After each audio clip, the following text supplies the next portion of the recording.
4 of diamonds. Thank you. But I said that this was a trick not for the eyes, but for the mind. You see, there is no deck of cards. This is completely for your mind. I was doing a show recently and somebody says right in the middle of the show, hey, when you're done with that trick, can you do a trick for this guy? And I thought, it's a weird thing to say because I'm doing magic for everybody. And he said, no, you don't understand.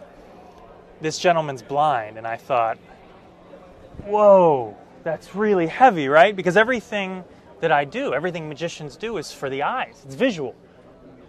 But if he can't see, I have to fool his mind. So right on the spot, I thought of something and I did it, and I'm going to show that to you right now. So can I use you for this? Do you mind? Yes. All right, so assuming that you weren't able to see, I couldn't say pick a card because you wouldn't be able to see which one you picked.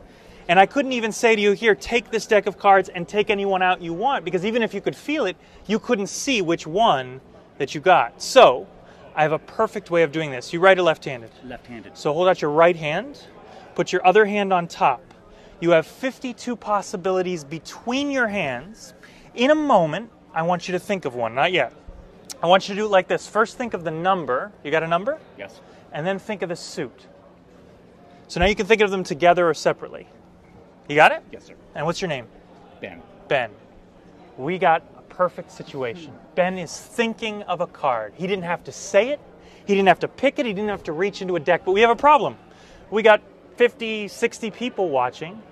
Only Ben knows what the card is. All of you need to know what the card is, or I can't fool your mind. So here's what I'll do. I'll blindfold myself, and I'll turn away. And when I do, everybody stare at Ben's hands. I've got a way of coding the card in his mind to all of you where he doesn't have to say a word. Here's how it's going to work. When I turn away, Ben, I want you to deal the value of your card into a pile face down on the table as quietly as you can. So if you thought of 3, you just do 1, 2, 3, very quietly. And then to destroy the evidence, put the deck on top. If all of you watch, you'll know the value of the card, but I won't. Go ahead.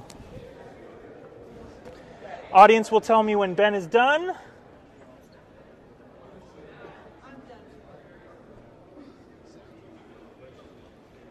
Ben's done. All right. All of you know the value of the card, but you need to know the suit. So Ben, pick up the cards. I'll turn away again. If you're thinking of clubs, deal 1 card face down, deck on top. If you're thinking of hearts, deal 2, deck on top. Spades would be 3, diamonds would be 4. Audience will tell me when he's done.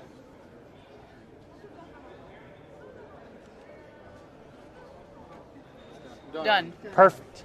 Think of this situation. All of you know what card Ben thought of, and he didn't have to say a word. It was just in his mind, and now it's in all of your minds, everybody except for me. And the question becomes, how can I find a card for someone's mind? And I'll tell you how. I'm going to do it by feel. I'm going to do it by feeling for the one that feels like yours, like this. Something right here feels different. Ben, you didn't leave, did you? I'm still here. In a loud, clear voice, yes or no, did you think of the 7 of spades? Yes.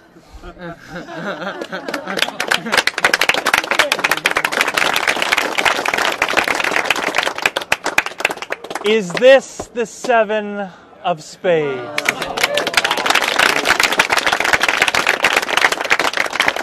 But you see, that's a trick for your eyes.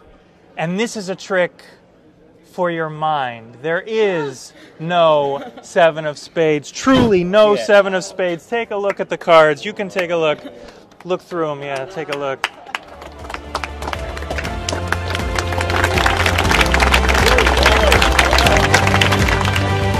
think I can say without giving anything away, I absolutely did not do a deck switch.